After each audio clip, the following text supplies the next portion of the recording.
Alors d'entamer cette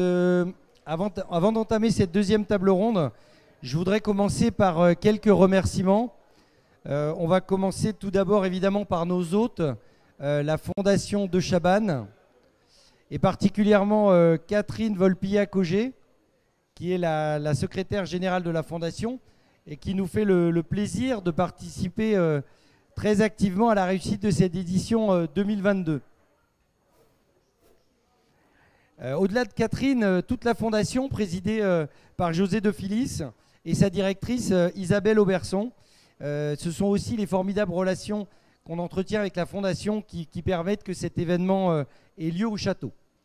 Ensuite, le maire de la Brède, Michel Dufranc, qui a la volonté forte d'investir dans la culture, dans la patrie de Montesquieu, tant par ses journées d'ailleurs qu'il a souhaité organiser, c'est la 3e édition cette année, que par le choix aussi d'une bibliothèque municipale que nous avons inaugurée d'ailleurs jeudi, ou d'autres manifestations culturelles, comme le concert magnifique qu'on a eu l'honneur de partager hier avec Maria Luisa Lafranca sur les 4 saisons de Vivaldi. Autour du maire, je veux saluer également la formidable mobilisation des équipes municipales, des élus, particulièrement de Carole Jo, l'adjointe aux animations, et de tous les bénévoles qui font un travail remarquable pour cet événement. Au total, c'est plus de 50 personnes qui participent à cette manifestation. Ouais, on peut les applaudir.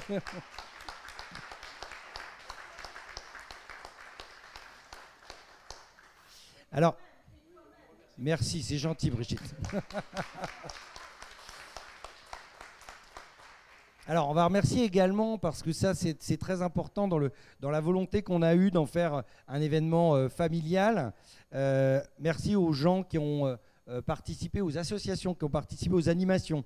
Les déambulations en costume des Lames de Montesquieu, le théâtre masqué à l'ombre des livres, Drôle & Co, le conseil municipal des jeunes qui fait une table ronde parallèle, qui nous font de la concurrence juste à côté, ou la fresque du climat, un jeu qui a été animé pendant les 2 jours, très sympathique. Je vous invite à y aller après les conférences, évidemment.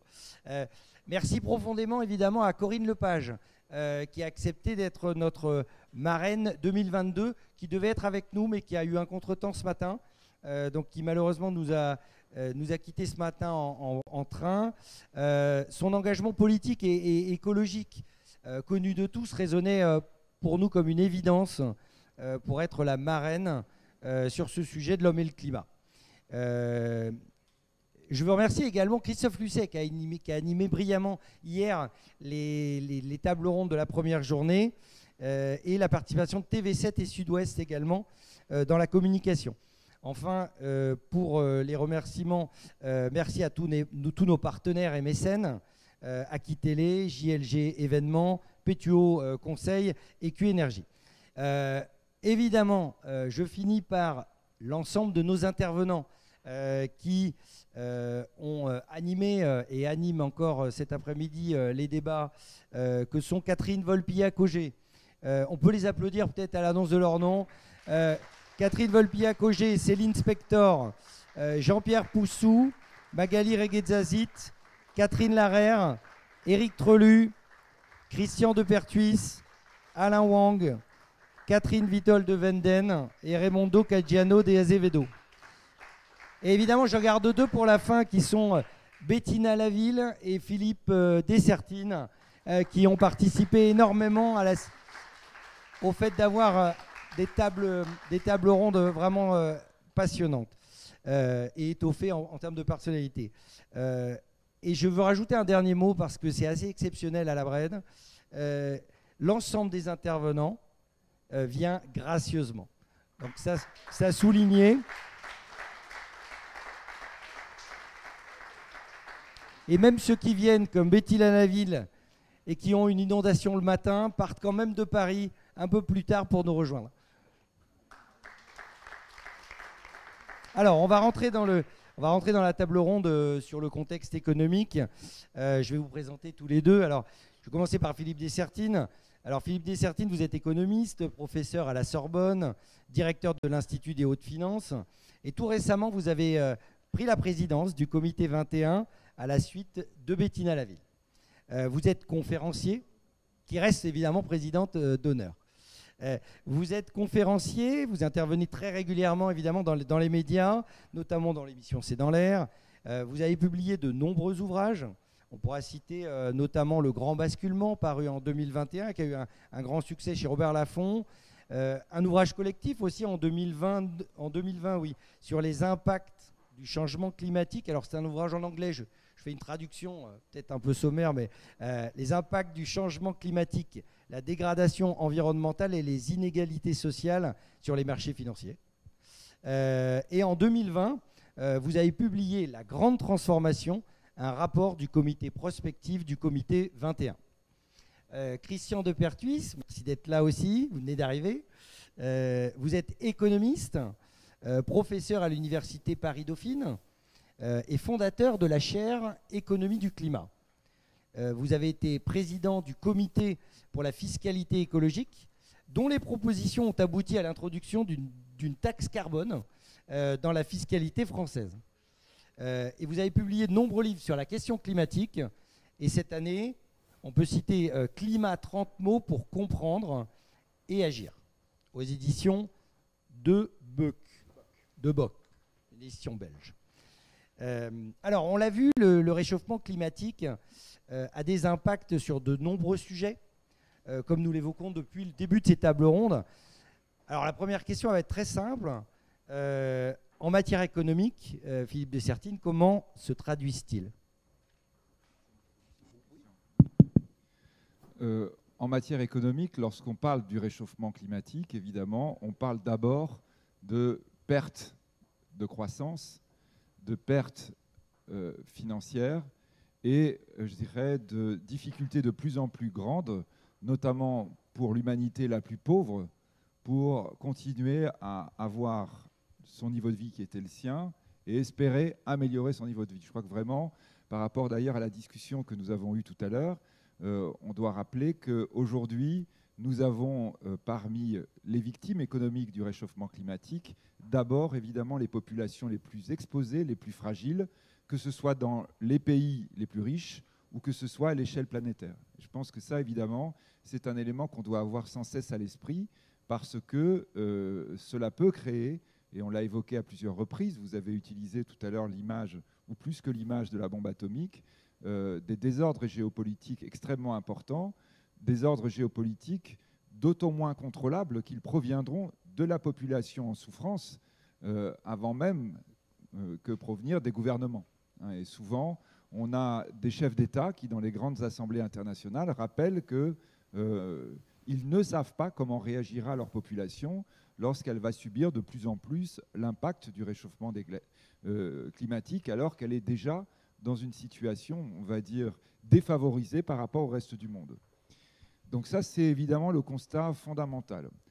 Le deuxième constat très important peut-être, et c'est celui qu'on aura peut-être l'occasion de développer Christian et moi, c'est que le changement climatique, c'est en fait un changement de paradigme total du point de vue de l'économie. Peut-être si aussi, là, on réfléchit, et tout à l'heure, évidemment, j'étais très, très intéressé par la question, chère Catherine, de l'Anthropocène.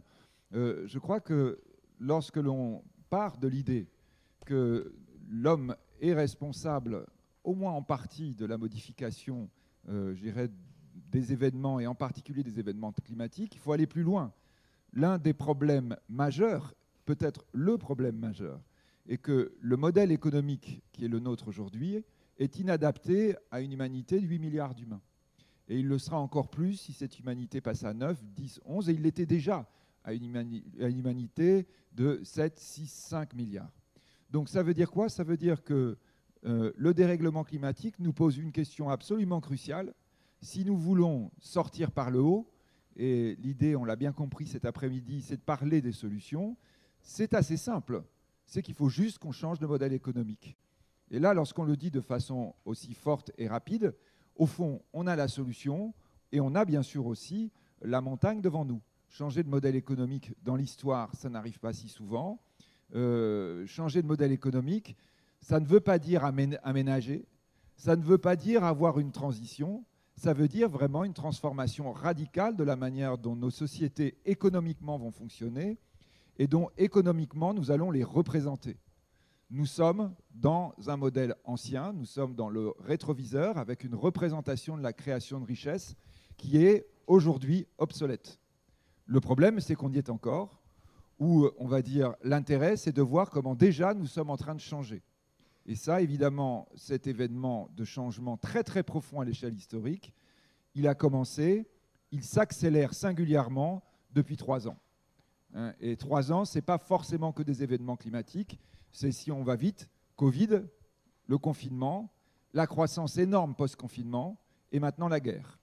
Donc ce sont ces 3 événements extraordinaires qui sont tous, je dirais, traumatisants, et certains plus que d'autres, mais de toute façon traumatisants à l'échelle humaine, qui sont aujourd'hui des facteurs d'accélération extraordinaires aussi, à l'échelle historique, de ce changement de modèle économique. Christian de Pertuis, est-ce que vous pourriez nous donner de la même manière des exemples concrets de ces impacts sur nos économies? Je propose qu'on parle peut-être particulièrement de l'agriculture.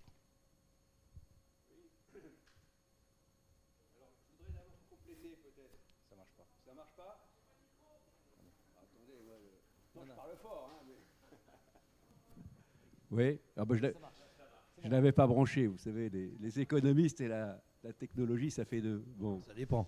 Je pense que ce qui est très important dans ce qu'a de dire Philippe, c'est que souvent on parle des actions par rapport au climat en termes de transition. Vous voyez, on parle beaucoup de transition énergétique, de transition agroécologique.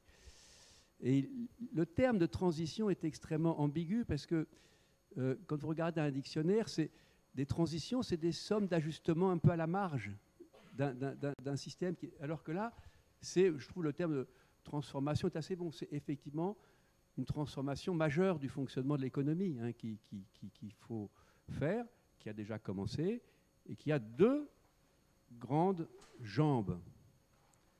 La jambe la plus connue, c'est le volet énergétique. Et on voit tous que depuis 1 siècle et demi, on a construit une économie qui fonctionne sur 3 produits, le charbon, le pétrole et le gaz, qui aujourd'hui sont à l'origine de 70% des émissions mondiales de gaz à effet de serre. Il faut donc, si on veut être dans des calendriers pas trop éloignés des modèles du GIEC qui vous ont été présentés hier, sortir extraordinairement rapidement de cette dépendance aux fossiles. Et cette sortie de la dépendance aux fossiles, elle est traumatisante. Elle est traumatisante parce qu'il y en a partout. Et ce volet de la transition, on voit bien qu'il s'accélère incroyablement pour des raisons économiques qu'on discutera peut-être tout à l'heure. Mais il y a un deuxième volet qui, lui, est beaucoup plus complexe. C'est ce que j'appelle le carbone vivant. Ce sont toutes les émissions de gaz à effet de serre hors CO2, méthane et protoxyde d'azote, qui viennent de la façon dont on utilise la planète pour produire de l'alimentation via l'agriculture ou l'élevage.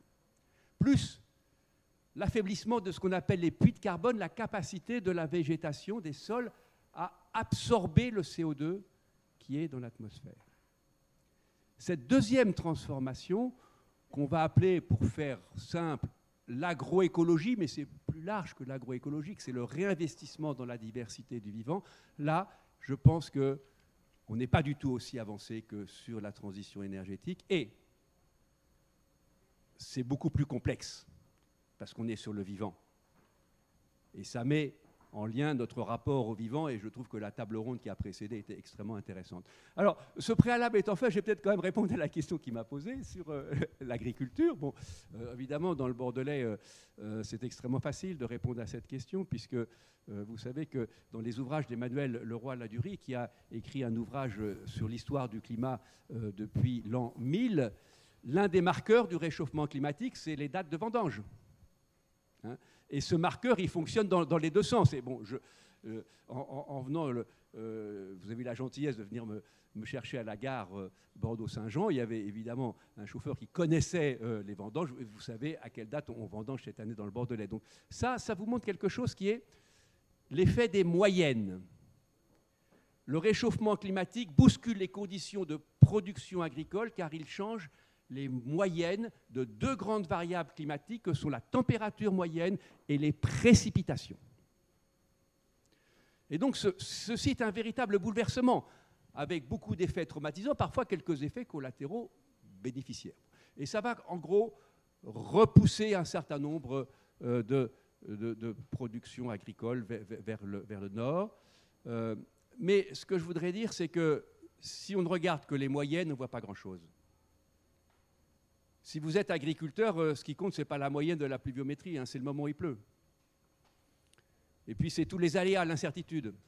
Or, le réchauffement climatique bouscule la répartition des températures et des précipitations dans le monde et accentue dramatiquement les événements extrêmes. Et je voudrais donner deux exemples concrets qui sont malheureusement beaucoup plus traumatisants que la date des vendanges en Aquitaine ou en Champagne, c'est pareil, hein, c'est même peut-être encore plus violent en Champagne. L'exemple du Canada. Souvenez-vous, l'année dernière, au Canada, dôme de chaleur, il fait pratiquement 50 degrés au bas des Rocheuses.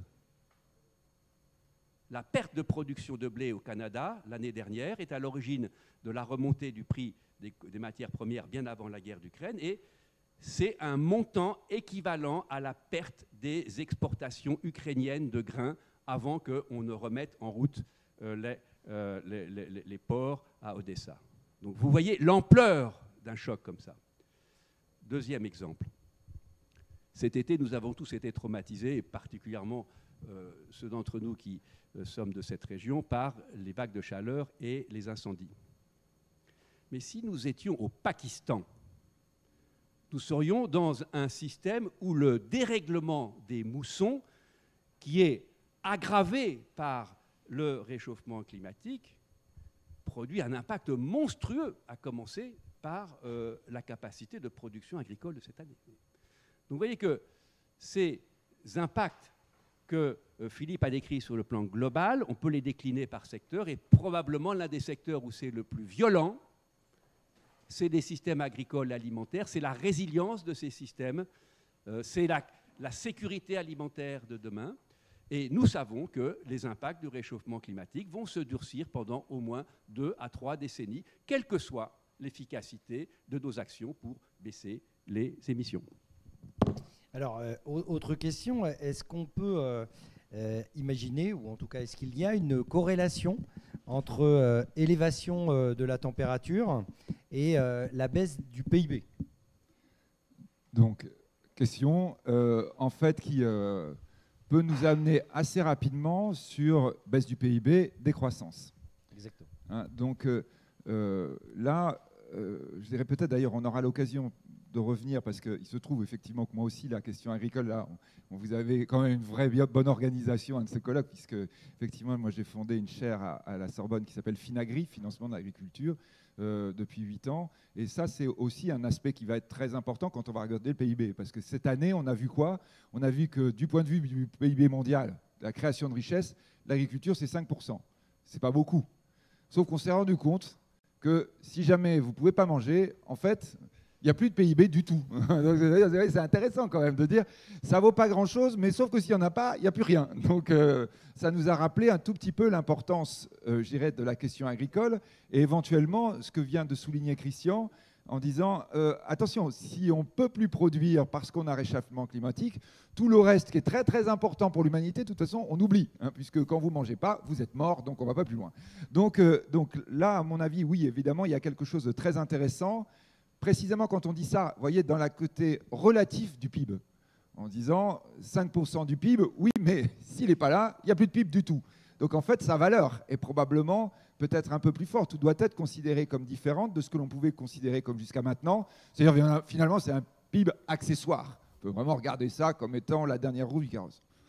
Ce que je crois très important à avoir à l'esprit, et toujours, ces journées sont tellement bien organisées, Jérôme. Hein, donc, c'est-à-dire, si tous ceux qui étaient là depuis 2 jours, vous êtes en train de dire, mais c'est dingue parce que ça se rebondit, ça se répond, et c'est peut-être le but, mais ce n'était pas forcément prévu. Ça rebondit sur ce qui s'est dit hier dans les tables rondes. y compris d'ailleurs avec Montesquieu, chère Catherine, les deux Catherine, hein, y compris, voilà, les trois même, et y compris ce qu'on vient de dire à l'instant, dans le débat qu'il y a eu tout à l'heure sur la problématique pays pauvres, pays riches. Je crois que nous devons avoir conscience, et tout à l'heure, l'autre Catherine, vous aviez raison, qu'il y a aujourd'hui un mot qui est inaudible dans les sommets internationaux, qui est le mot décroissance. Ce n'est pas qu'il est inaudible par les gens riches, parce que les gens riches, ils en parlent beaucoup, effectivement, en disant « Ah ben oui, il faut qu'on revienne en arrière, il ne faut plus qu'on croisse comme avant, etc. » Et là, vous avez les gens pauvres. Alors peut-être là aussi, hein, on a eu le débat tout à l'heure, hein, sur coloniser, pas coloniser, etc. C'est quoi, en matière économique, vous avez une façon très simple de représenter la pauvreté. C'est la corrélation avec l'espérance de vie. Vous êtes riche, vous êtes à plus de 40 ans, à plus de 80 ans d'espérance de vie. Vous êtes pauvre, vous êtes à moins de 60 ans. Voire même, en ce qui concerne l'Inde, 70 ans d'espérance de vie. Le Nigeria, le pays le plus peuplé d'Afrique, a 52 ans d'espérance de vie. En France, on a 82. Donc là, vous pouvez tourner comme vous voulez le nouveau modèle économique que vous allez proposer. Si vous êtes en train de dire aux gens pauvres, ah oui, comme disait Catherine tout à l'heure, oui, vous comprenez, ça tombe pas bien, là maintenant, il faut qu'on soit sobre. Ben, ça tombe pas bien pour vous. Nous, on est riches, on va se débrouiller, on va vivre comme avant, on va avoir une petite économie circulaire, etc. Et les gens pauvres, ils disent, et nous, qu'est-ce qu'on va faire? Bah, vous faites comme vous voulez. Hein. Maintenant, on ne peut plus fonctionner ensemble. Vous comprenez, la planète est en danger. Et là, quand vous expliquez ça au pays le plus peuplé d'Afrique, vous allez rester à 52 ans d'espérance de vie, mais vous allez être heureux hein, pendant 52 ans parce que vous ne nous verrez plus. Ben, c'est simple, hein. Les dirigeants du Nigeria, ils nous disent, la population nigérienne, elle ne restera pas au Nigeria. Vous allez la voir très vite sur la Méditerranée.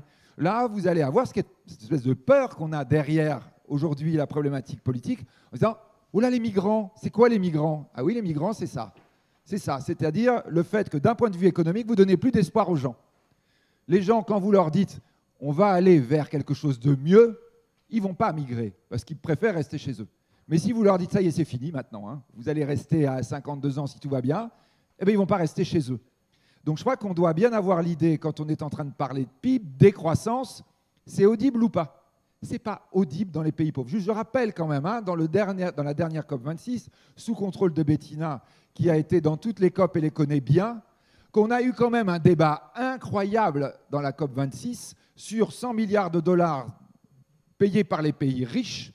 Oui, oui, oui, anciennement colonisateurs. Je ne parle pas de l'Empire gallo-romain, je parle des derniers colonisateurs, 100 milliards de dollars. On n'a pas pu prendre de décision. Alors vous allez dire, oui, mais 100 milliards, c'est beaucoup quand même.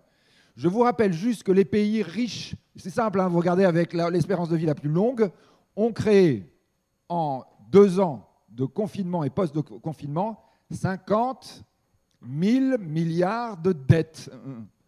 50 000 milliards de dettes, ce qui veut dire qu'on a à l'échelle mondiale, maintenant, 300 000 milliards de dettes. Et on ne s'est pas mis d'accord sur 100 milliards pour regarder comment on allait aider les pays pauvres, pays riches, juste quelques milliards d'habitants à moins de 60 ans d'espérance de vie, pour voir comment on les aide à gérer le dérèglement climatique. Donc c'est très clair en matière économique, là, tout ce que je suis en train de vous raconter là, ce ne sont que des impasses. Et des impasses dont on devrait avoir les effets très vite, c'est-à-dire, du migrant, soit voire même accessoirement, hein, quand vous avez des pays pauvres qui ont encore un peu de bombes atomiques et des chars d'assaut, des guerres. Donc si vous ne voulez pas aller vers ça, vous devez proposer un vrai modèle alternatif. Le vrai modèle alternatif, ça veut dire on reprend la croissance du PIB, mais un PIB sobre. C'est-à-dire un PIB qui permette, donc PIB sobre, ça veut dire, parfois les jeunes gens, on a parlé hier de l'éco-dépression, les jeunes gens, ils sont tellement déprimés par ce qu'ils entendent, qu'ils disent, il ne faut plus du tout qu'on consomme de gaz à effet de serre. On va dire, non, ce n'est pas le problème. Il faut en consommer de manière à ce que la planète puisse le régénérer. Exactement ce que vient d'évoquer Christian tout à l'heure, les puits de carbone, ça veut dire que vous pouvez émettre du CO2 si le puits peut l'absorber. Et ça, de mieux en mieux, du point de vue scientifique, on le représente. Donc ça veut dire quoi? Ça veut dire qu'il faut qu'on ait un modèle de développement, de croissance du PIB, du nouveau PIB, qui a un objectif simple, c'est tout le monde à 82 ans d'espérance de vie. Parce que tout le reste, ce n'est pas audible. Et si vous êtes en train de dire, oh, non, non, ça ne va pas, on est déjà trop nombreux. Oui, super, très bonne idée, quand vous êtes vieux dans un pays riche. Quand vous êtes pauvre dans un pays, quand vous êtes, jeune dans un pays pauvre, ce truc-là, c'est insupportable. Quand les vieux riches vous disent, on est vraiment trop nombreux sur Terre, c'est ça le problème. les jeunes pauvres dans les pays pauvres, ils vous regardent en vous disant « en plus, vous vous foutez de nous ». En plus, vous vous foutez de nous. C'est-à-dire on ne peut même pas espérer votre âge et vous êtes en train de dire « non, le vrai problème, c'est la démographie, hein, on est d'accord ». Si c'est ça le vrai problème, ils disent la vraie solution, c'est qu'on déclare qu'on ne peut plus être vieux dans les pays riches. Là, effectivement, on va commencer à toucher la solution. Donc on est d'accord, on doit proposer un nouveau modèle économique en urgence absolue qui permette à la population mondiale d'espérer 82 ans d'espérance de vie. Si on ne fait pas ça, on n'aura pas le début de la queue de cerise d'une solution. Et le truc qui est très très important, que doivent entendre les jeunes gens de la salle, pas les gens vieux qui disent qu'on est trop nombreux et qu'il faut avoir une bonne guerre pour qu'on ait une réduction de la population terrestre. On rigole pas, vous avez la banque HSBC qui a produit il y a une semaine à peu près une étude dans cette idée-là. Vous inquiétez pas, on va avoir des bonnes épidémies, ça va vous réduire la population mondiale par 2. Donc si vous êtes dans une perspective à peu près cohérente et à peu près logique, vous êtes en train de dire il faut un nouveau modèle, et les jeunes doivent entendre ce nouveau modèle, il est là. C'est-à-dire on est dans cette migration du modèle qui a commencé. Et avec le problème que ça pose dans les pays riches, parce qu'évidemment les pays riches sont riches avec l'ancien modèle, de dire oh là là là là, ça m'inquiète votre truc là, parce que est-ce que je serai toujours riche demain? Quand je dis pays riches, c'est-à-dire vous voyez les dirigeants, hein, et vous voyez les vrais gens, c'est-à-dire nous. En train de dire, mais attendez, quand vous dites nouveau modèle, on y sera, nous, on n'y sera pas. On sera toujours au sommet de la pyramide ou pas? Qui est grosso modo la vraie discussion que nous avons depuis 3 ans, depuis qu'on a eu le confinement, depuis qu'on a eu l'expérience d'arrêter le modèle ancien, de regarder ce que ça voulait dire, de créer un nouveau modèle. Maintenant, c'est plus de la théorie, on l'a vu pendant 3 semaines, 4 semaines de confinement, ce que ça voulait dire à l'échelle mondiale. Effectivement, depuis, on a tout le monde, tous les pays riches, tous les représentants des pays riches qui sont les pieds sur le frein, en train de dire « Ah oui, non, mais ça ne nous va pas du tout, un nouveau modèle comme ça. Parce qu'effectivement, vous vous rendez compte des conséquences chez nous. » Oui, on est d'accord. C'est-à-dire que là, ce qu'on est en train d'exprimer, c'est l'accélération de quelque chose qui va s'imposer à nous, 3 petits points, mais qui n'est pas forcément mauvais. Qui est effectivement pas du tout confortable pour nos pays riches qui étaient au sommet de la pyramide, mais qui n'est pas forcément mauvais. Et qui peut même être très enthousiasmant quand vous êtes jeune, quand vous avez 20 ans, quand vous commencez votre vie professionnelle et que là, vous n'êtes pas encore riche ou pauvre, vous commencez juste. Ce qu'on voit très bien d'ailleurs, hein. On voit que quand on parlait de l'éco-anxiété, quand vous avez des jeunes gens absolument jeunes qui se disent « mais en fait, on peut aller vers un nouveau modèle », du coup, ils ne sont plus du tout éco-anxieux. C'est exactement la discussion d'hier, quoi. C'est pour ça que si vous écoutez bien tous les débats, on a à peu près les éléments du puzzle qui se mettent en place. Et vous aurez la discussion tout à l'heure tellement capitale sur la géopolitique, hein, en disant ça veut dire quoi maintenant en termes de répartition des pouvoirs entre pays ou entre zones. Donc là, c'est ça que ça veut dire. On oublie la décroissance, ce n'est pas audible. Sinon, vous vous préparez à une vague de 3 milliards de migrants. Et ça, on ne gérera pas. Une nouvelle croissance, c'est l'obligation. Nouvelle croissance, c'est une croissance sobre, c'est-à-dire qui vous permette d'avoir une planète qui devient de plus en plus équilibrée. C'est faisable. Et je dirais, Christian comme moi, ce sont les questions sur lesquelles, entre guillemets, scientifiquement, enfin quand je dis entre guillemets, ça ne ferait pas plaisir à mes collègues, mais c'est le cœur de mon travail de recherche, en disant c'est faisable, on le représente, et on le représente pour l'accélérer. Et là, tout à l'heure, on pourra parler des outils concrets, ce qui est en train de se passer. Peut-être, tu vois, Jérôme, tout à l'heure, ça va intéresser les gens parce que vous avez une vraie question en période d'inflation. Ça tombe très bien, l'inflation. Hein. C'est perdre de la valeur de la monnaie, des 300 000 milliards que j'évoquais tout à l'heure par rapport à la réalité de la création de richesse. La vraie question que vous allez me poser, vous allez dire « Oui, je comprends par rapport à tout ça. Dites, où est-ce que je dois mettre mon épargne ? Je dois vendre mes assurances vie ou pas ?» Parce qu'à la fin, c'est ça que je vais vous dire. Hein. C'est-à-dire, quand on dit accélération de changement de modèle, très concrètement, c'est la question qui va se poser. Oui, mais c'est la vraie question. Est-ce que vous avez des assurances vie?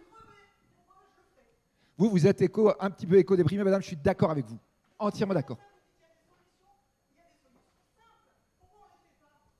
Vous vous appelez comment, madame? Votre prénom? Isabelle. Isabelle. Je vous rappelle. Isabelle, vous me permettez de juste vous rappeler un truc. Isabelle. Non, Isabelle. Il y a des choses simples. La Isabelle. des programmes, on Isabelle. Non, laissez-moi parler. Vous avez parlé. Isabelle. Il y a des choses simples à faire, on ne les fait pas. Oh, ça va. Isabelle, soyez Moi, pas... c'est l'avenir Non. de mes enfants. Hein. Isabelle, on a tous des enfants, on a même Mais certains... non, il y en a, ils n'en ont rien à foutre. C'est pas possible. Isabelle, Rien- c'est pas rien le à cas vendre. des gens ici. Alors, Mais si, Isabelle, c'est on va pas pas, possible. on va pas privatiser Non, non, le, si. on va pas Isabelle. privatiser Non, le débat. mais c'est parce que Non, moi, vous mon a- épargne, j'en ai rien Vous à avez foutre. réagi, Moi, je je propose veux que ça Philippe Jérôme, réagisse. Mais non, mais qui nous Non mais donne chacun des son tour. Jérôme, On s'invective pas, s'il vous plaît. Isabelle, On s'invective pas. On s'écoute. Isabelle, Écoutez Philippe et vous Moi, pouvez. ça fait Écoutez, des s'il vous années plaît, qu'on Isabelle, écoute tout le vous monde. parlerez On peut après. plus écouter tout le monde, il y a Chacun pas de son tour. solution. Il y a pas Isabelle, de solution. Isabelle, On est tous des égoïstes. On peut fait parler. rien. Isabelle, par pitié. La solution, c'est le débat d'abord. Moi, Non, je non, mais veux dire. juste une microseconde, Isabelle. Je vous promets une microseconde. Ma question. Non, non, mais Isabelle, c'est pas le problème de question. Isabelle, vous m'entendez? Isabelle, Écoutez la Isabelle. réponse. Isabelle, vous n'êtes pas seul à avoir ce sentiment-là. Vous êtes des millions, et en particulier les jeunes générations vont avoir exactement ce sentiment-là.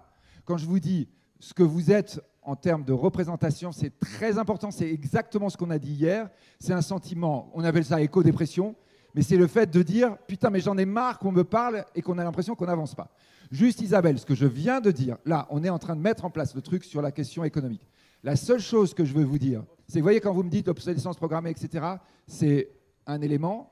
Le seul élément que je vous demande d'avoir à l'esprit, c'est que nous sommes dans une enceinte d'occidentaux riches. Que tout ce qu'on est en train de dire là, si vous êtes en train de parler au Premier ministre indien qui vous dit « Moi, vous êtes gentil avec votre machin, mais moi, j'ai 1,3 milliard de gens qui ont 70 ans d'espérance de vie, alors qu'Isabelle, vos enfants, aujourd'hui, ils ont 82 ans, vous devez me proposer un système. Pour le moment, ils l'ont. Pour le moment, ils l'ont. Mais en tout cas, si ça baisse chez nous, ça va baisser encore plus vite en Inde ou au Nigeria. La seule chose que je suis en train de vous dire au démarrage, quand on est en train de réfléchir, c'est quoi le nouveau modèle? C'est que le nouveau modèle, il doit promettre 82 ans à la planète entière. Et c'est notre responsabilité des pays riches de commencer par ça. De commencer par ça. Mais vous voyez, donc, on est en train de... La question de l'obsolescence, ça, c'est un truc qui vient après.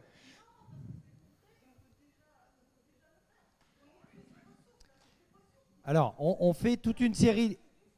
Attendez. Et Non, s'il non, vous non, plaît, vous énervez Isabelle, pas. ne privatisez pas le débat. Parce que le but du jeu, c'est d'abord de faire la conférence et après de faire s'exprimer les gens. Non, non, Jérôme, Vous n'êtes pas toute seule. Et Jérôme, vraiment, Isabelle, vraiment, si vous écoutez, peut-être vous allez nous écouter juste un petit peu après, vous pourrez nous apostropher. La construction de ce qu'on présente, et comme la construction de moi, par exemple, mon travail de recherche, c'est j'entends ça. Mais quand vous êtes en train de me dire obsolescence, je vous réponds non, ce n'est pas la première réponse qu'on doit donner à 8 milliards d'humains. Je l'entends. C'est une piste.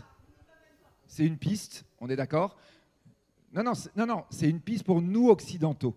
C'est un truc, vous ne pouvez pas dire ça à un Nigérian qui, le pauvre, il n'est pas du tout dans la question de l'obsolescence programmée. Vous voyez ce que je veux dire? C'est-à-dire que donc, votre interpellation, elle est forte, elle représente l'opinion de plein de gens, y compris de jeunes gens. C'est exactement ce qu'on disait quand on disait dans nos amphis, on a des gamins qui se mettent à pleurer quand ils vous parlent de la situation. Pas tous, mais il y en a.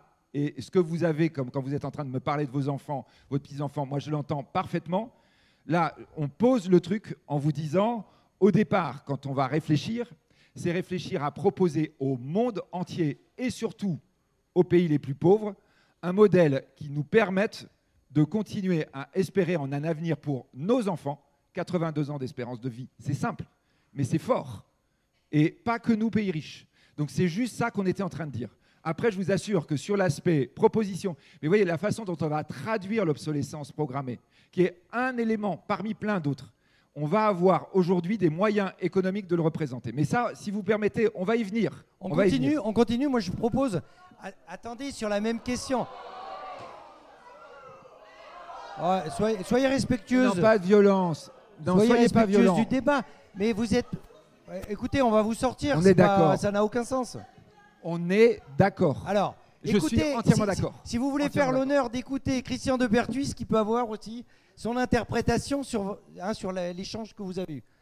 Bon, alors je vais essayer de vous réconcilier, ça ne va pas être simple, mais voilà. Alors, moi je voudrais apporter 2-3 éclairages. Le premier, c'est que ce qu'a dit Philippe sur l'espérance de vie est fondamental. le programme des Nations Unies sur le développement produit chaque année un indice du développement humain qui est la composition de 3 indicateurs, la richesse classique, telle qu'on la mesure par le PIB, très mauvais indicateur de bien-être, l'espérance de vie, et un 3e indicateur qui est l'éducation.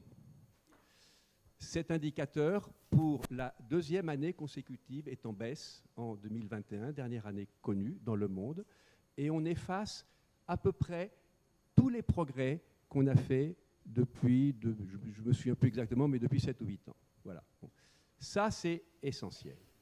Et si vous regardez cet indicateur, ce que j'ai fait dans le détail, en 2021, le PIB a augmenté, mais pas l'espérance de vie qui a continué à décliner, mais pas l'éducation.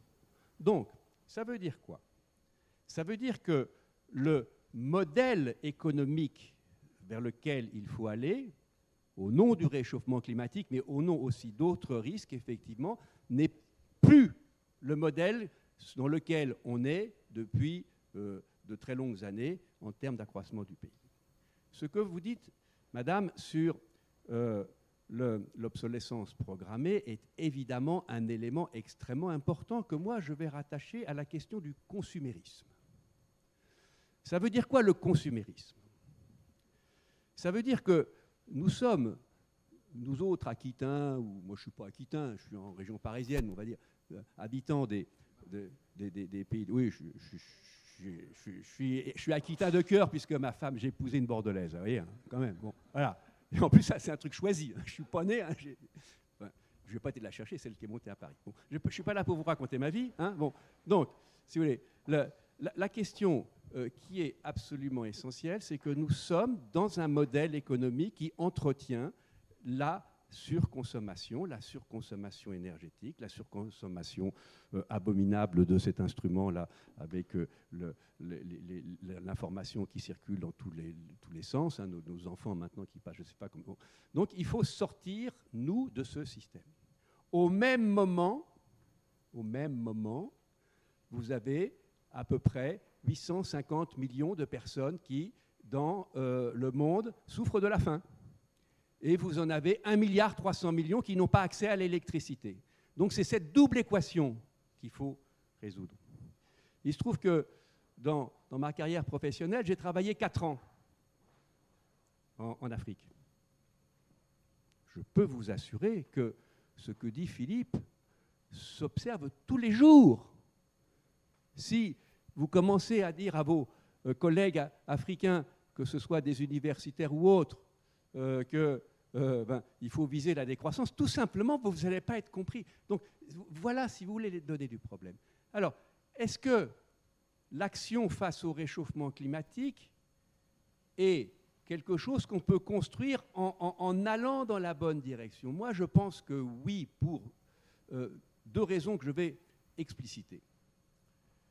La première, c'est le système énergétique.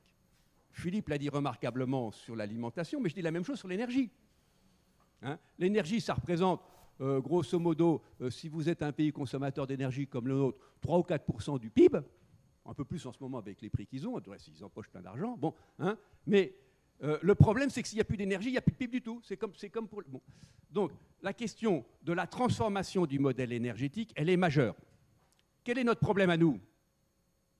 On crève sous les infrastructures qui sont liées aux énergies fossiles. Prenez n'importe quel port, on a partout des infrastructures qui sont liées aux énergies fossiles. Bon. Quel est le problème des pays en Afrique au sud du Sahara ou en Asie du Sud? Eux, ils n'ont pas toutes ces infrastructures énergétiques. Donc, la transformation énergétique, si on est intelligent, cette transformation, elle a commencé, elle est traumatisante pour nous, parce qu'il faut se débarrasser de tout ce capital qui est lié à l'énergie fossile.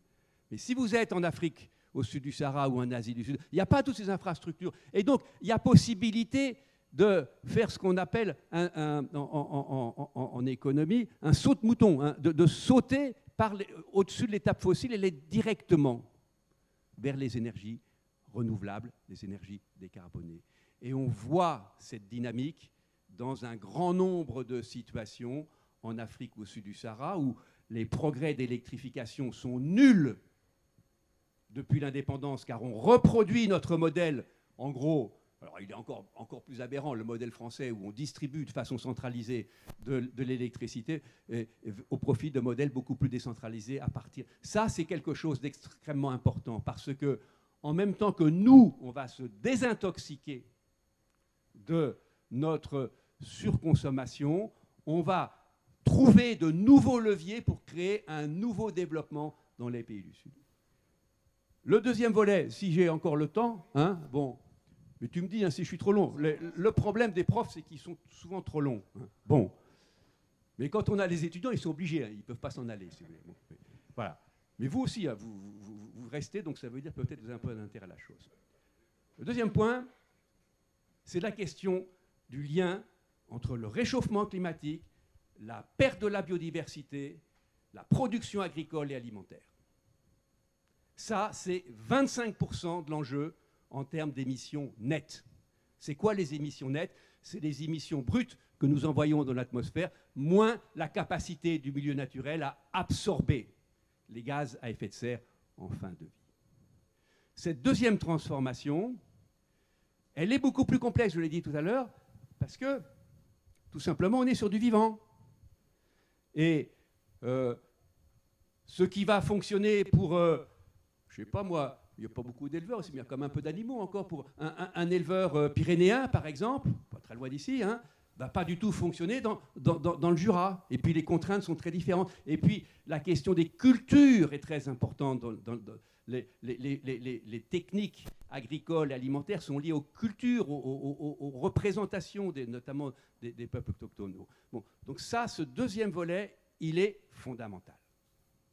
Et je vois de plus en plus, aussi bien chez nous, vous, madame, Isabelle, on peut s'appeler par nos prénoms, hein, des gens qui modifient leur régime alimentaire parce que, d'évidence, comme nous sommes addicts aux énergies fossiles, nous sommes également addicts d'un certain nombre de modes de consommation de produits alimentaires qui sont totalement aberrants. Hein, et en même temps, on va trouver de nouveaux modes de développement à base d'agroécologie qui permettent de lutter dans les pays les moins pourvus, qui souffrent le plus du réchauffement climatique, de nouvelles méthodes de production décentralisée pour fournir de la production agricole et être plus résilient par rapport aux impacts du réchauffement climatique. Et je termine par juste un petit clin d'œil. Il se trouve que je suis administrateur d'une ONG de développement qui s'appelle AgriSud International, dont le siège est à Libourne. Je vous renvoie au site d'AgriSud International. Vous verrez que dans votre région, vous avez des gens qui, à la fois, sont dans une phase de transition personnelle pour, bon sang, arrêter de manger beaucoup trop de certains produits, des produits transformés, des produits carnes, etc. J'en fais pas la liste. Et en même temps, se battent pour favoriser la sécurité alimentaire, non pas en voulant exporter nos grains en grande quantité à partir du modèle d'agro-industrie, mais en développant des systèmes agroécologiques qui sont basés sur la richesse du vivant et qui ont la double capacité de réduire les émissions de gaz à effet de serre et d'accroître notre résilience par rapport au réchauffement climatique. Je ne sais pas si je vous ai réconcilié. Mais c'est pas grave. Non, mais si, c'est intéressant le débat. Je continue, oui. Peut-être, et vraiment, donc Isabelle, vous êtes intervenue, donc forcément vous faites partie du débat maintenant. Hein. C'est-à-dire que c'est assez non, mais je répète ce que vous avez évoqué, c'est important parce que c'est le ressenti de personnes et probablement d'autres dans la salle. Hein, cette idée qu'on n'a pas la solution, qu'il y a un certain nombre d'éléments simples sur lesquels que vous avez évoqués. Nous, quand on est en train de penser en matière économique, c'est quoi la solution globale, mondiale, pour qu'on propose quelque chose qui fonctionne? C'est justement ce à quoi je voudrais vous répondre par rapport à ce que vous avez exprimé. Vous êtes aussi importante parce que la véhémence que vous avez eue dans votre expression, on sait bien qu'elle vient du fond de vous-même, mais vous avez vu à quel point immédiatement ça peut cristalliser des réactions violentes entre vous. C'est-à-dire, en fait, on est tous d'accord et on a une espèce de violence rentrée parce que on a le sentiment qu'on n'est pas loin du désespoir. Et c'est toujours le moment où on commence à plus contrôler, en disant « je ne me contrôle plus » parce que ce que vous dites, J'ai l'impression que mes enfants n'ont pas d'avenir. Donc, ce que je voudrais vous dire à quel point on est en train d'avancer vite là-dessus, c'est vous représenter. Alors, donc vous gardez votre exemple d'obsolescence programmée parce qu'il va revenir dans ma démonstration. Aujourd'hui, quand vous êtes en train de représenter l'ancien PIB mondial, donc 92 000 milliards de dollars, c'est ce que produit comme richesse la Terre. Ou plutôt, si vous me permettez, l'humanité. La Terre, peut-être justement, il y a un certain nombre de choses que les humains n'ont pas bien représentées en termes de valeur. Mais on va dire traduit en valeur 92 000 milliards de dollars. Les humains, et tout spécialement les Occidentaux, ont émis, c'est ce que je vous disais tout à l'heure, 300 000 milliards de dettes. C'est quoi le rapport? C'est que normalement, vous voyez, la valeur d'un bien, c'est parce que les humains en ont besoin. Si vous faites un truc dans votre coin que personne n'utilise, ça ne vaut rien. Ça vous fait plaisir, peut-être, vous avez raison d'ailleurs, mais si vous ne pouvez pas l'échanger, s'il n'y a aucun humain qui est intéressé, ça ne vaut rien. La valeur d'un bien, les 92 000 milliards, c'est lié à l'échange. Or, quand vous avez émis 300 000 milliards, c'est pour de l'échange.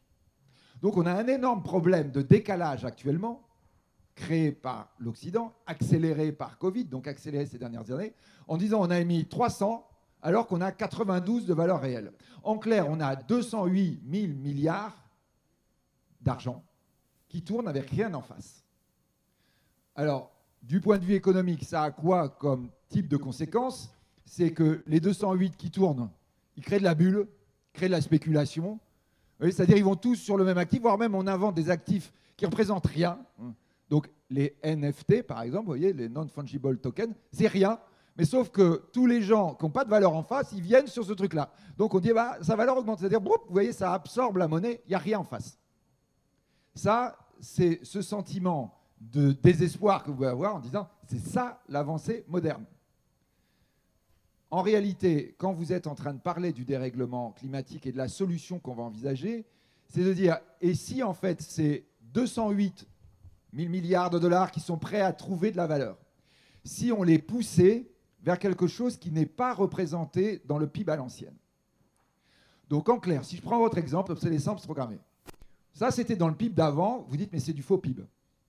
Ça en fait il faudrait encore enlever de la valeur en disant le fait qu'on remplace mon réfrigérateur par un nouveau, ça m'apporte rien, ça semble faire tourner l'économie, ça rapporte rien, c'est un truc complètement artificiel. C'est l'équivalent des NFT, je suis d'accord avec vous. C'est-à-dire que ça, effectivement, on doit sortir la monnaie de cet élément qui ne représente pas une vraie création de richesse pour un humain quand il est en train de dire « est-ce que ça satisfait mes besoins ?» En revanche, quand on va dire « vous avez une agriculture nouvelle », je prends cet exemple, dans laquelle on baisse les gaz à effet de serre de l'agriculture avec la nouvelle façon de produire. Ça, pour le moment, ce n'est pas dans le PIB. On va regarder juste dans le PIB combien tu vends ton litre de lait ou ta tonne de blé. C'est la seule chose qu'on regarde. Le fait que tu aies une nouvelle façon de produire n'est pas intégré dans le prix. Ou alors, si on commence à l'intégrer dans le prix, c'est le consommateur qui doit payer.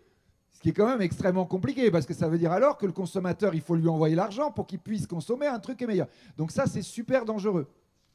Ce que l'on voit actuellement, c'est une accélération incroyable à l'échelle mondiale de dire tous ces moyens d'investissement, on va les concentrer sans que ce soit à la charge du consommateur et surtout pas au niveau du pauvre consommateur. Parce qu'on sait que celui-là, c'est celui qui est la victime. Qu'on commence à avoir de plus en plus une concentration de cet argent disponible sur des investissements qui changent le modèle économique, qui ne le changent pas encore d'un point de vue monétaire, parce qu'on est toujours dans le même truc. Quand tu as une tonne de blé vertueuse, elle vaut plus cher? Non, elle vaut le même prix que la tonne de blé non vertueuse. Donc, est-ce que tu ne peux pas commencer à accélérer les choses en poussant toute ta liquidité vers ce qui va s'avérer vertueux? Alors, vous êtes en train de me dire, mais dis donc, mais c'est complètement théorique, je ne comprends rien. Eh bien, pourtant, je vous assure que c'est la révolution qui a commencé depuis 2 ans.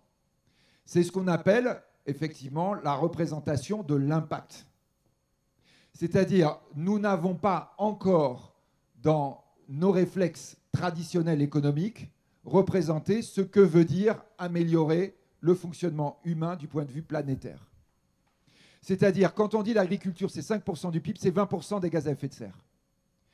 20%, c'est-à-dire c'est 20 contre 80. Là, tout d'un coup, ça devient significatif.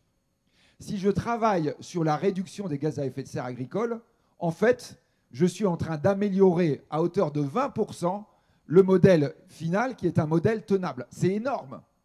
C'est-à-dire sur mes 202 000 ou 208 000 milliards de dollars de dette, je pourrais avoir 20%, c'est-à-dire 40 000 milliards qu'on pourrait investir dans la nouvelle agriculture. Tout d'un coup, vous voyez, vous devez bien vous rendre compte à quel point c'est en train de bouleverser complètement les choses. Parce que la PAC, en France, c'est 10 milliards, c'est-à-dire rien, c'est zéro. Et je vous parle d'un pays qui est un des plus productifs du point de vue agricole mondial. Je suis en train de vous dire, en face des 10 milliards de PAC, vous avez 40 000 milliards de disponibles. C'est ça qui est en train de se produire. Vous voyez ce que je veux dire, Isabelle, par rapport à votre cri d'alarme, en disant « il ne se passe rien ». Et le cri d'alarme que doivent entendre les jeunes gens, c'est qu'actuellement, vous avez cette énorme capacité d'investissement des humains qui est en train de se diriger. Je suis d'accord, vous ne le sentez pas. Ça fait même pas 2 ans, on va dire que ça fait 1 an que c'est en train de se mettre en place. Qui est en train de dire on ne va financer que de l'impact positif, que ça. C'est-à-dire on est en train de créer un nouveau PIB. On désagrège le PIB ancien et on est en train de créer le nouveau PIB par rapport à ça. Cet effet d'accélération, il est impressionnant. C'est-à-dire que nous, ce qu'on voit sur... Et là, pour le coup, vous voyez, on est d'accord, vous, chez vous, vous ne le voyez pas encore. Ce que nous voyons dans la façon dont les investissements se dirigent, ce que vont nous raconter les acteurs sur le terrain, parfois d'ailleurs un peu en panique, parce qu'ils disent on n'est pas prêt, on n'a pas les outils, on ne sait pas comment faire.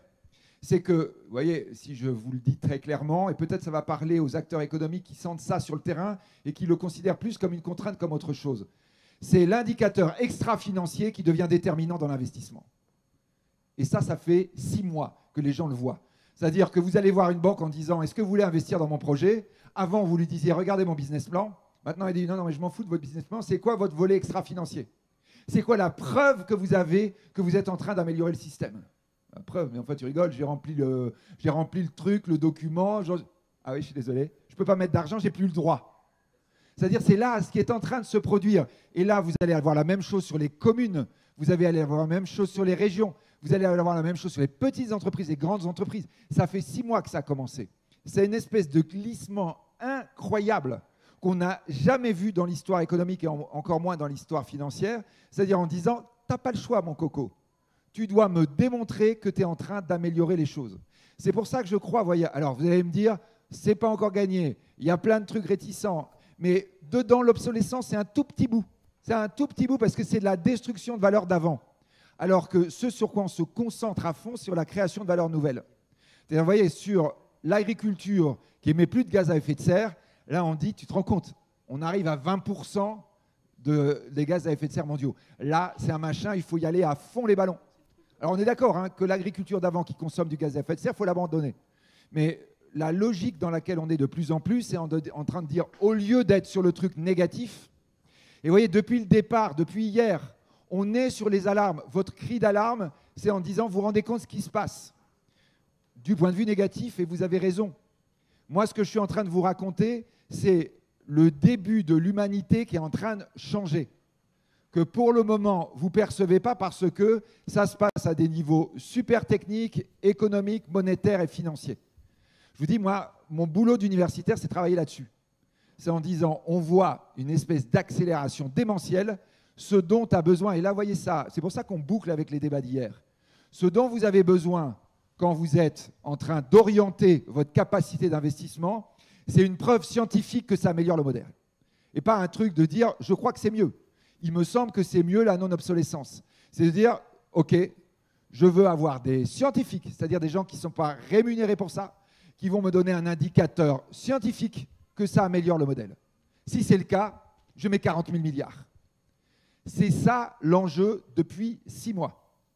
Je vous assure que, vous voyez, derrière, vous avez probablement des trucs un peu abstraits. On a évoqué tout à l'heure taxonomie, vous n'avez jamais entendu parler, vous ne savez pas ce que ça veut dire. Vous avez des nouvelles réglementations financières, vous dites c'est la finance, ça ne m'intéresse pas, etc.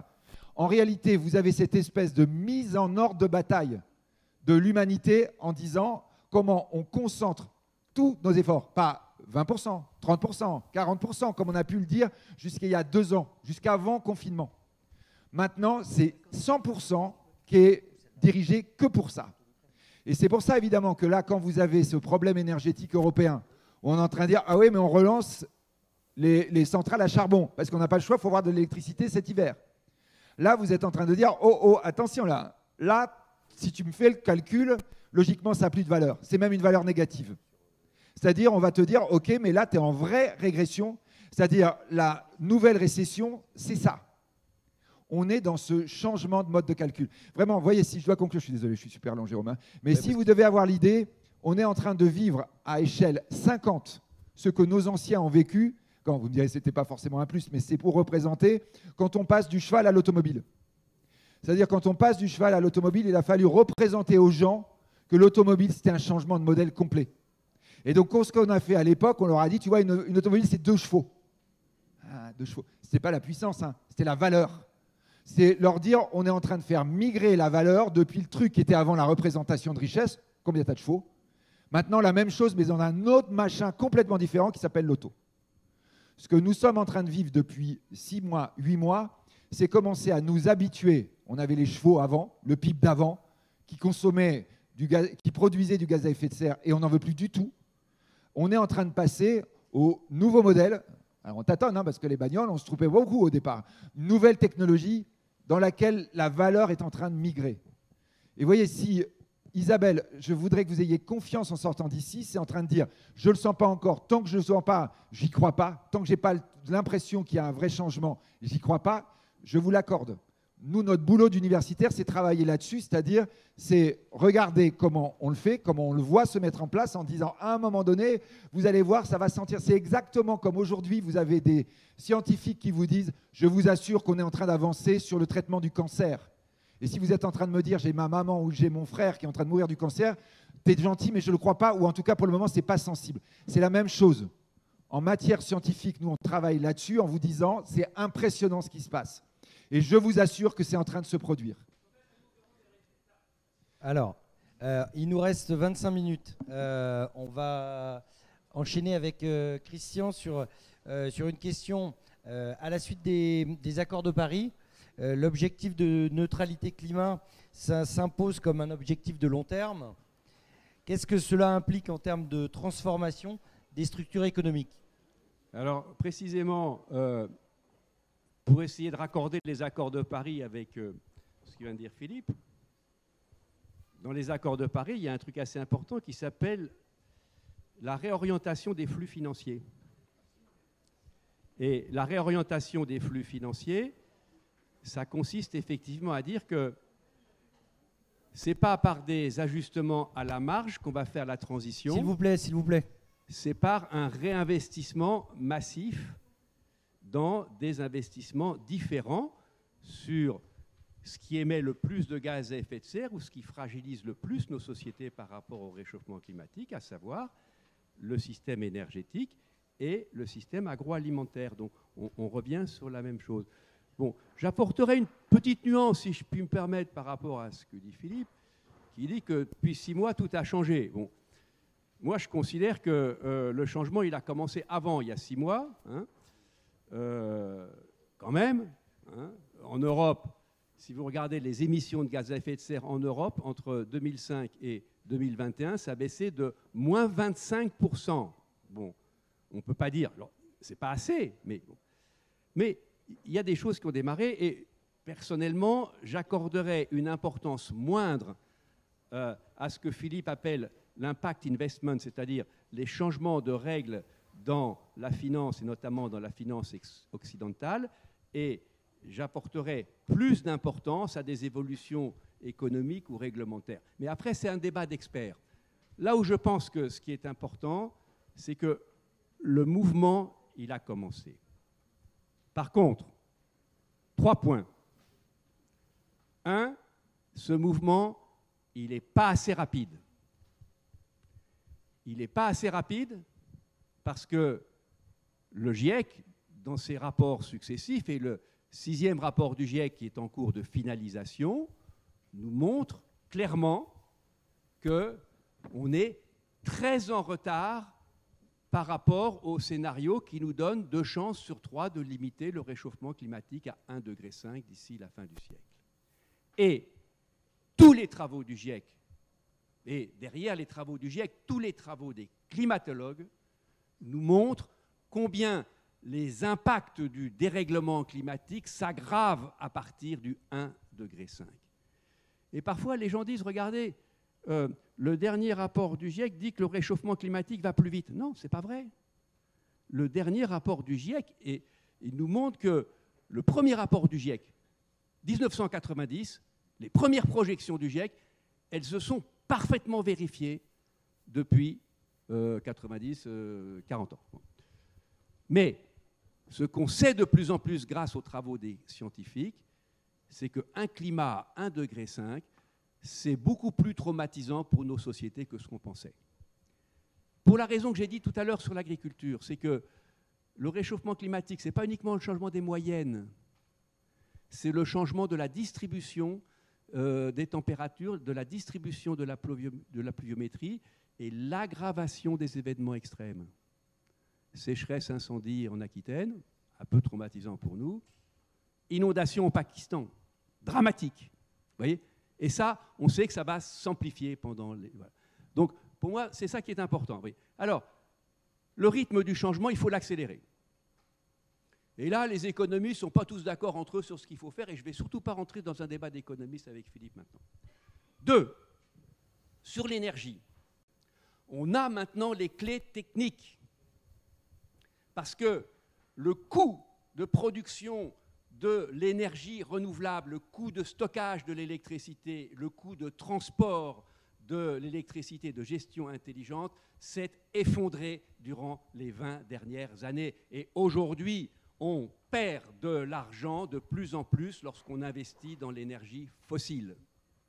Et pour moi, c'est un paramètre beaucoup plus important que les règles d'impact des investisseurs. Oui, sauf que là, tu n'as pas le choix. Hein. Tu perds de l'argent. On est sur un système où c'est quand même, quand tu gagnes de l'argent, tu investis. Quand tu espères gagner de l'argent, tu investis. Quand tu perds de l'argent, tu désinvestis. Donc, pour accélérer, ce qui va être crucial, c'est notre capacité à désinvestir de tout ce qui concerne l'énergie fossile. Production, transformation, consommation. Et là, on rejoint un problème d'équité entre pays. Et là, on rejoint, j'ai bien aimé tout à l'heure le débat des philosophes qui ont traité de façon philosophique des problèmes économiques, ce qui est évidemment la bonne façon de faire, hein, sur la question de la différenciation des pays. On ne peut plus représenter le monde, le nord, le sud, les pays riches, les pays pauvres, c'est plus complexe. Et moi, je rentre 2 critères. Vous avez effectivement le niveau de développement avec les pays émergents. La Chine, aujourd'hui, dont on a parlé tout à l'heure, en termes de richesse par habitant, elle est plus riche que les pays les plus pauvres de l'Union européenne, situés dans la partie est du continent. Hein. Bon.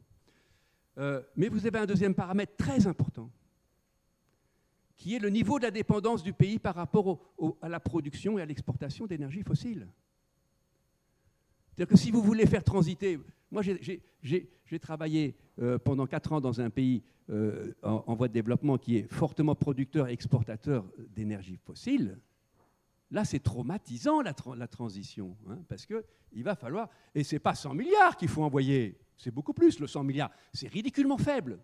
100 milliards, ça paraît beaucoup, parce qu'évidemment, hein, nous, ce n'est pas nos échelles de portefeuille, de porte-monnaie, donc 100 milliards, ça paraît forcément beaucoup. Je vous dirais 1000 milliards, on ne ferait pas tellement la différence. Mais quand on rapporte aux chiffres qu'a cité Philippe, 100 milliards, c'est un débat absolument grotesque. Il faut beaucoup plus de solidarité entre les pays du Nord et du Sud. Du reste, on va probablement atteindre 100 milliards cette année. Donc bon, maintenant, il faut passer à la vitesse supérieure. Le troisième point, et vous m'excuserez si je me répète un tout petit peu, c'est la transition des structures qui sont liées à la production des biens agricoles, à leur transformation et au système alimentaire. Je ne rentre pas dans les détails, mais on parle beaucoup de déforestation. Aujourd'hui, la déforestation, ça fait à peu près un peu plus de 10% des émissions mondiales de gaz à effet de serre. Vous n'allez pas arrêter la déforestation au Brésil ou dans le bassin du Congo ou en Asie-Pacifique, hein, en mettant des gardes forestiers sur les frontières, hein, ou en faisant de l'impact investment. Non, il faut trouver des alternatives agricole, au système agricole qui empiète sur les forêts, car depuis très longtemps, en Europe, depuis le XIe siècle, c'est très bien documenté par nos historiens, le recul du couvert forestier, la cause principale, c'est toujours l'expansion des terres pour l'agriculture et l'élevage. Donc la révolution, la transformation agricole est absolument essentielle pour la lutte contre la déforestation. Vous voyez, bon, nous, on a eu la chance, à la chaire Économie et Climat, de diriger plusieurs thèses d'étudiants généralement brésiliens ou parfois portugais pour la langue, sur les conditions d'arrêt de la déforestation au Brésil. C'est toujours des questions agricoles et alimentaires. Oui. Donc ce volet-là, il est très important. Et si vous prenez l'intégralité du système alimentaire et pas uniquement les émissions agricoles liées à la déforestation, vous apercevez que si vous ajoutez toutes les émissions qui sont liées au transport à longue distance, à la transformation toujours plus complexe des produits agricoles primaires, ce n'est pas 25%, c'est plus de 30% des émissions mondiales qui sont liées à la façon dont nous nous alimentons, parce qu'il y a tous les éléments, c'est même presque 35%. Donc vous voyez que cet enjeu agricole et alimentaire, il est absolument fondamental pour les structures de l'économie post-carbone. Et là, c'est beaucoup plus difficile à modéliser pour les économistes et pour les financiers. Parce que pour le système énergétique, j'ai un système avec 3 produits, il faut que je sorte 3 produits. C'est facile à modéliser. Pour l'agriculture et la forêt, il faut réinvestir dans la diversité du vivant. Et ce réinvestissement dans la diversité du vivant, dès qu'on quitte les salons du 5e arrondissement, là je parle pour les Parisiens, hein, où on aime bien faire de l'écologie un peu bobo, en disant les agriculteurs devraient faire... on s'aperçoit que c'est extrêmement complexe, hein, c'est un chemin d'apprentissage sur la façon dont il faut faire. Et ça nous ramène beaucoup à ce que tout à l'heure la table précédente disait de notre rapport au vivant. Alors, merci Christian. On n'a plus beaucoup de temps, il nous reste un peu moins d'un quart d'heure. Je propose, Philippe, de faire une petite conclusion, et après on essaye de faire des questions très courtes, pas des avis, des questions s'il vous plaît, et des réponses aussi très courtes, parce que les deux intervenants, pour le coup, sont souvent longs. Une petite conclusion, Philippe, d'abord. Non, vraiment très rapide en disant, au fond, ce sur quoi Christian et moi on vient d'évoquer, et tu vois Christian, ça mériterait qu'on en parle, parce que quand tu me dis les énergies fossiles, tu perds de l'argent, c'est typiquement, tu as un impact négatif qui se traduit par justement une valeur qui n'est plus positive. Je crois que ce qui est très important pour que les choses s'accélèrent, c'est que justement on sorte du point de vue humain de la passion ou de cette sorte de sagesse en disant il faut que ça devienne rationnel. L'idée, c'est que ça doit devenir totalement rationnel de proposer un modèle qui soit un modèle développement durable. À partir de ce moment-là, qu'on soit capitaliste, pas capitaliste, tout ça, la question devient beaucoup plus accessoire. À partir du moment où c'est rationnel, on va vers une accélération du changement. Aujourd'hui, on va dire, jusqu'il y a 2-3 ans, on était dans une logique où on n'allait pas vite parce qu'on disait « Ah oui, il faut quand même qu'on y pense ». C'était un peu l'idée des rapports annuels des entreprises où on disait « Ah bah, il faut quand même qu'on ait un truc ESG parce que c'est à la mode ». Là, maintenant, si ça devient central, ça devient en fait le cœur de notre rationalité. Et vraiment, moi, je vous assure, et vous allez me dire que je suis d'un optimisme béat, hein, probablement, Isabelle, en disant « Mais je vous assure que j'ai le sentiment, et je dirais les travaux que nous menons, nous amènent à penser qu'on est dans une incroyable accélération du rationalisme d'aller vers le développement durable. Et ça, pas uniquement chez nous. Et je crois que peut-être ce qui est le plus rassurant, c'est que c'est le cas notamment, par exemple, en Asie. Ok, alors on commence les questions courtes. Allez-y, monsieur. J'en ai des dizaines. Alors, juste une très courte, s'il vous plaît. Comme ça permet d'en faire plusieurs. Je pense qu'il y a plusieurs personnes qui ont envie de poser des questions. Bon, je ne vais pas défendre le système soviétique, c'est clair. Mais le système financier mondial depuis 40 ans, c'est le mal. Hein, alors, quelle est votre question, monsieur? Et ça n'entraîne que du mal, que des exagérations. Tous les problèmes environnementaux qu'on connaît aujourd'hui, etc. Les problèmes quelle est votre question, monsieur? Parce que le but, c'est pas d'exprimer des avis, c'est de poser des questions. Sinon, oui, mais je la pose. Et à partir de là, est-ce que M. de Sertine Philippe de Sertine parle du glissement du modèle.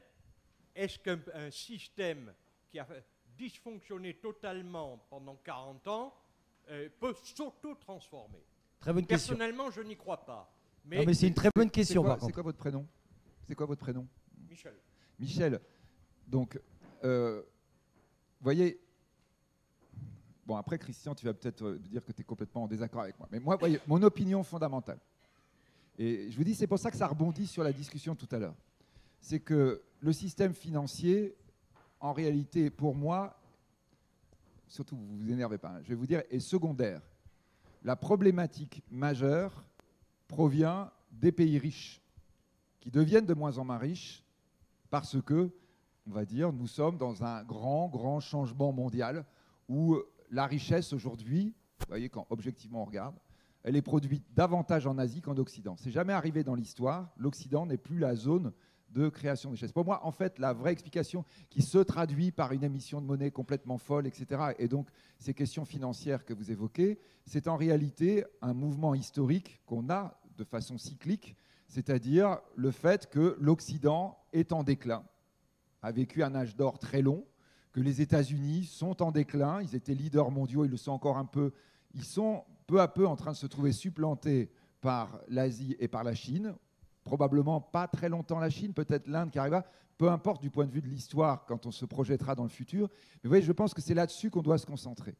Donc là, la question que nous sommes en train de poser, c'est pas à savoir si l'Occident va complètement se régénérer et poser un nouveau modèle, c'est-à-dire ce que vous disiez, c'est est-ce que l'humanité, comprenant qu'elle est dans une situation intenable, une impasse, va proposer un modèle de fonctionnement différent. Moi, je le crois profondément et je crois que ça a commencé. Et juste, Michel, si je dois, puisque je dois faire une réponse courte qui est déjà longue, mais si je dois aller très très vite, vous voyez, en tant qu'universitaire, moi, j'ai changé la vision que j'avais par rapport à la période que nous vivons. Pendant longtemps, je fais un cours d'histoire économique dans mon institut d'administration des entreprises à la Sorbonne. Je regardais l'histoire économique par rapport au début de la révolution industrielle. Et je projetais mes étudiants en disant on est dans une phase où on va avoir un changement, etc. Je pense qu'en fait, et Covid est probablement le moment où l'histoire retiendra la borne, nous sommes à la fin d'un mégacycle de 250 ans. Ce mégacycle, c'est quoi? C'est un cycle pendant lequel, et ça va rebondir sur la table ronde d'après, l'humanité a cru, surtout avec un rajeunissement de l'humanité, c'est-à-dire en triomphant de la mortalité infantile. Aujourd'hui, nous rentrons dans un nouveau mégacycle où l'humanité vieillit.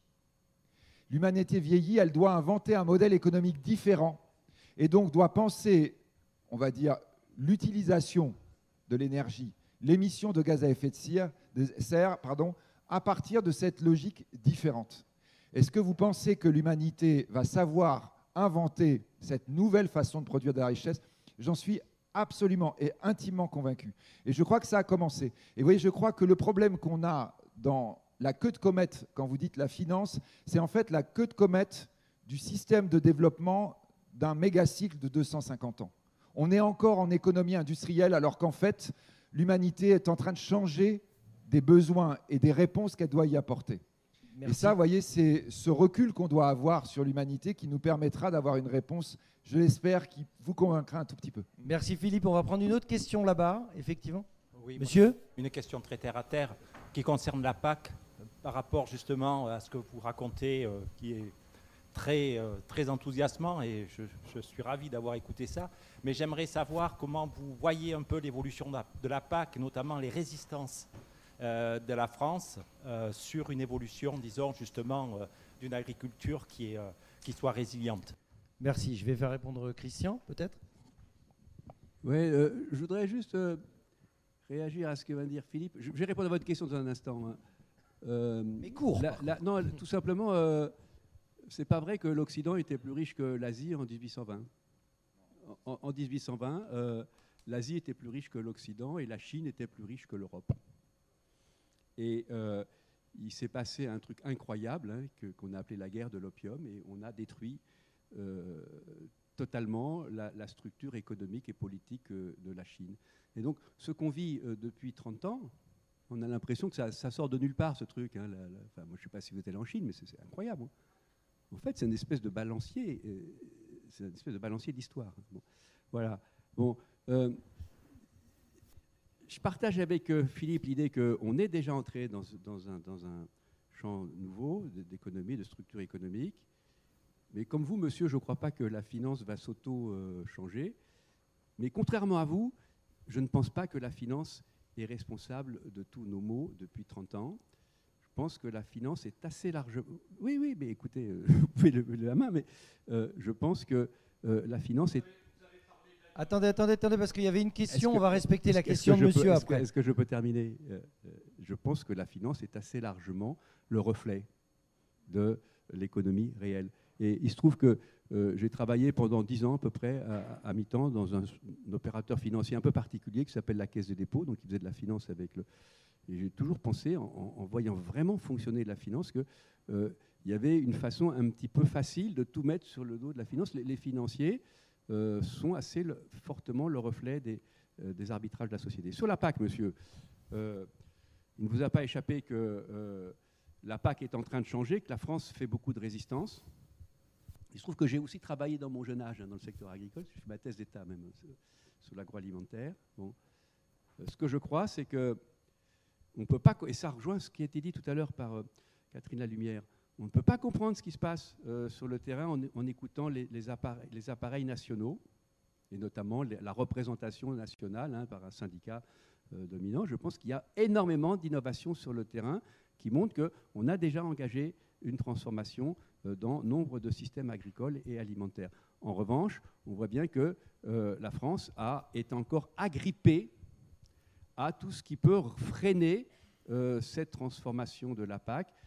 Et il y a un décalage, je trouve, que j'ai vu aussi des fois, notamment lorsque je m'occupais de fiscalité écologique, il y a un décalage incroyable, je trouve, entre ce qui se passe dans les cabinets ministériels parisiens, la crainte de la révolte paysanne, si vous voulez, et puis toutes les innovations qui sont sur le terrain. Ceci dit, on ne change pas un système agricole en quelques années, ni même en quelques décennies. C'est une véritable révolution agricole qui nous attend dans le monde, aussi importante que la révolution énergétique. Et cette révolution agricole, le problème climatique nous oblige à la faire à un rythme beaucoup plus rapide que toutes les révolutions agricoles qu'on a vécues dans le passé. Depuis plus de 50 ans, on est sur un mode de transformation agricole qui nous a poussé vers des systèmes extrêmement spécialisés, extrêmement chimisés, etc. Et donc, ça va prendre du temps, cette transformation. Alors, merci Christian. On va prendre une dernière question, madame. Oui, bonjour. Bonjour. Voilà.